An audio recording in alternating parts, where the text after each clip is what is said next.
আসসালামু আলাইকুম। এটা একটি পুরানো ভিডিও। আমার যখন বাড়িতে ছিলাম তখনের ভিডিওটা এটা। আমরা ফুটবল খেলায় সেমিফাইনালে উঠছিলাম।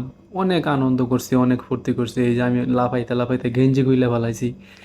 তো সেদিনের কথাগুলা এখনো মনে পড়ে। যেহেতু আমি এখনো প্রবাসে আছি, কিন্তু এই কথাগুলো মনে পড়লে, এই স্মৃতিগুলা মনে পড়লে মনে হয় না, মনে চায় না যে বিদেশে থাকি আমি। মনে কয় যে বাড়িতে চলে যাই, বাড়িতে চলে যায় সবার সাথে আবার একসাথে চলাফেরা করি, একসাথে খেলাধুলা করি। আর খেলাধুলা আমার অনেক প্রিয়। যেখানে যে জায়গায় খেলা হইতো না কেন আমি চলে যাইতাম, যতটুক দূরেই হোক, যত দূরেই হোক আমি যাইতাম। আমার ভাই বেড়াদার বন্ধু বান্ধব ফোন দিলে আমি কোনো সময় না করি নাই যে আমি খেলতে যাবো না। আমার ফ্যামিলির আমি বলে দিছিলাম যে আমি সব কিছুর হিসাব দিতে পারবো, কিন্তু খেলাধুলার হিসাব আমি দিতে পারবো না। এত পরিমাণ আনন্দ করছি যা বলার মতো না।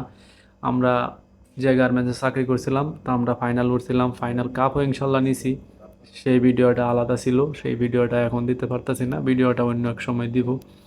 তো ইনশাল্লাহ দেখেন সবাই, ভালো লাগবে ইনশাল্লাহ।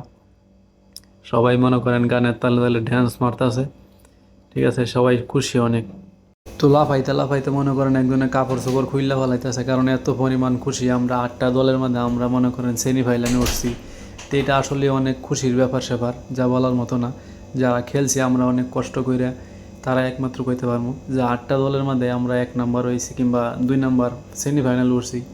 কতটা খুশি, কতটা আনন্দ আমরা সকলের মনে, একবার আপনারা ভিডিওটা দেখলে বুঝতে পারবেন। অনেক অনেক পরিমাণে খুশি আমরা, যা বলার মতো না।